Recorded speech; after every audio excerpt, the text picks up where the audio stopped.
tout le monde et bienvenue à cette 76e web émission.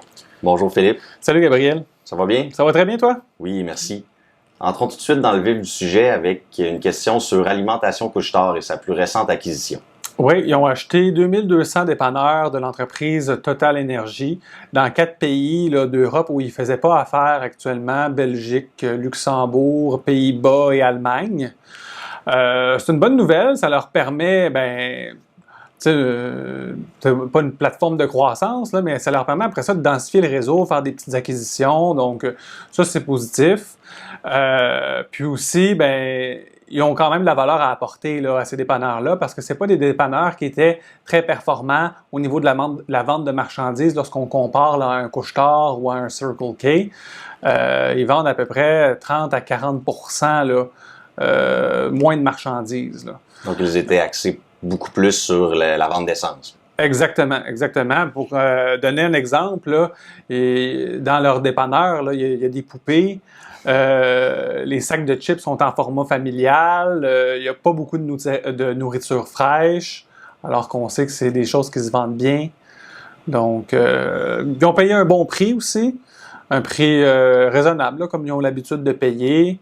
Ils payent tout ça cash, donc il n'y a pas de dilution pour les actionnaires. Donc, une très belle acquisition. Est-ce que ça risque d'affecter là, le ratio d'endettement et d'empêcher Couche-Tard de faire des acquisitions là, pour... Ça va l'affecter un petit peu, mais ils vont encore pouvoir faire une bonne acquisition là, s'ils le veulent. Ils sont pas pris à la gorge.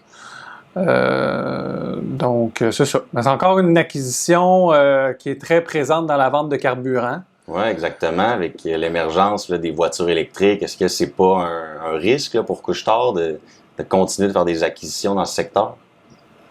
Nous, on ne voit pas de danger imminent, là, donc à ce que il y ait une acquisition dans ce domaine-là, mais c'est sûr qu'éventuellement, on aimerait voir là, une volonté, on voit une volonté de réduire leur dépendance, mais des actions là, dans ce sens-là. Il y en a déjà eu dans le passé. Ils ont acheté des lave-autos, ils ont acheté en Asie des dépanneurs sans station-service, mais éventuellement, là, au fil des années, il faudrait que la dépendance au carburant diminue.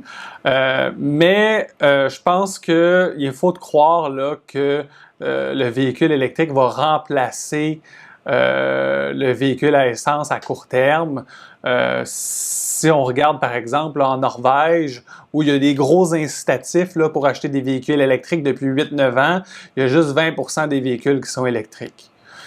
J'ai regardé aussi le nombre de véhicules de carburant en circulation au Canada depuis 5 ans. Même si la proportion de véhicules électriques augmente, le nombre de véhicules à essence en nombre absolu augmente lui aussi. Il a augmenté d'environ 5%. Donc, je pense pas que c'est demain matin, là, puis ça prend du temps de renouveler la flotte de véhicules. Là, c'est pas demain matin que tout le monde va se promener en auto électrique, à notre avis. Et puis, même quand ça va arriver, probablement que comme Couche-Tard et Total Energy ont des très bons emplacements, c'est pas eux qui vont souffrir en premier. Là. C'est sûr, c'est plus les stations-service qui sont moins bien placées. Puis au contraire, ces stations-service-là qui sont bien placées, ils risquent de pouvoir augmenter leur marge de profit sur leur carburant. Donc Parlant là, de la marge de profit sur le carburant, là, je crois qu'elle est plus élevée là, depuis quelques années. Est-ce qu'il n'y a pas un risque là, que cette marge retourne à des niveaux plus bas? Très bonne question. Les dirigeants nous disent que la marge sur le carburant va demeurer élevée. C'est sûr que ça a beaucoup alimenté la croissance des dernières années.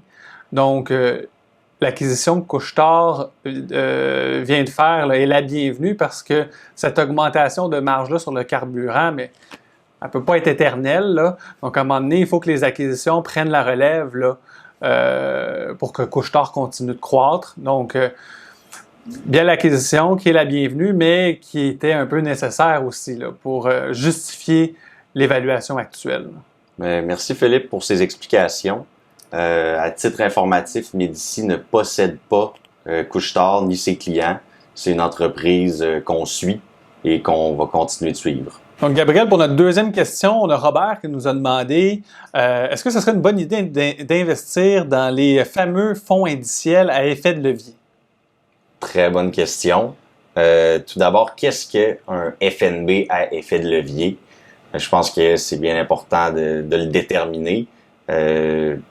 Essentiellement, c'est un FNB qui va générer le rendement de l'indice, mais étant donné qu'il y a du levier, ben, ça va être x2 ou x3. Donc, disons qu'on prend le SP500, un FNB à effet de levier va tripler le rendement quotidien de cet indice-là. Il y en a que c'est sur les commodités, il y en a sur le pétrole, il y en a sur un paquet d'affaires, là, des fonds à effet de levier. Là. Oui, il y en a dans tous les secteurs et sur plusieurs indices. Puis est-ce que ça remplit sa promesse? Est-ce que ça triple ou double vraiment le rendement de notre indice, par exemple? Sur une journée donnée, oui. C'est rééquilibré à chaque jour, mais après une journée, oui, le rendement de ces FNB-là va être le double ou le triple de l'indice. OK, mais maintenant, sachant que le S&P 500, exemple, là, donne un rendement historique d'à peu près 10% par année, pourquoi ça ne serait pas une bonne idée d'aller investir là-dedans et de faire 20 ou 30% par année à la place? Oui, bien là, tu viens de dire, là, le S&P 500 va peut-être faire 10% par année. Ou c'est ce qu'il a fait historiquement. Oui. Mais ce FNB-là, lui, est basé sur le rendement quotidien. Donc, prenons l'exemple du quelqu'un qui investit dans le SP 500 une journée donnée. Cette journée-là, l'indice débute à 100, va faire 10%, donc va être à 110. Moi, disons, j'achète celui qui fait x3, là, je suis rendu à 130. Exactement. Là, le lendemain, l'indice du SP 500, lui, retourne à 100 $. Donc, une perte d'à peu près 9%. OK. Donc, celui qui avait fait x3, il a baissé de 27%. 27% de 130 $. Oui. Donc là, lui, tomberait à 94 $. Donc, il ne retourne pas à 100 comme le premier. Non, exactement. Donc là, si on agrandit cette période-là, puis on regarde ça sur 10 ans, on voit que les rendements vont être érodés là, à long terme. Là. Donc, ça ne remplit pas sa promesse à long terme, par contre. Non, effectivement, c'est vraiment des produits qui sont faits à très, très court terme, basés sur le rendement quotidien. C'est leur utilité, ça devrait être leur seule utilité, mais je crois qu'il y a peut-être une incompréhension de ces produits parmi les utilisateurs. Oui, parce que tu en as regardé plusieurs, puis il y en a qui ont fait moins que leur indice de référence, il y en a qui ont fait à peu près leur indice de référence sur des longues périodes de temps, et plus la période de temps est longue, et plus on a de chances de ne pas faire le rendement promis. Ben, effectivement, là, un de ces FNB qui doit faire 3 fois le rendement là, de l'indice, on regarde sur un horizon de 10 ans, on est très loin du compte. Là. Ça, c'est sans compter les frais aussi de ces FNB à effet de levier, qui sont autour de 2,5% comparativement là, au FNB indiciel standard comme le SP500, où on en a à moins de 1%, on en a même à 0,1%. Donc, ça, c'est un autre élément qui érode le rendement à long terme. Définitivement. Donc, un outil qui s'adresse peut-être davantage aux spéculateurs, aux day traders, puis moins aux investisseurs à long terme. Vous le savez, Médicis investit avec une approche d'investissement à long terme. On cherche les meilleures entreprises. Puis on cherche aussi à optimiser le rendement et le risque.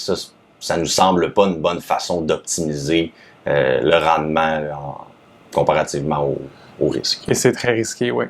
Très volatile et très risqué. Je vous remercie d'avoir été des nôtres. C'est ce qui conclut notre 76e web émission. Merci, Gabriel. Merci, Philippe. Si vous avez des questions, n'hésitez pas à nous les faire parvenir au info@gpsmedici.ca.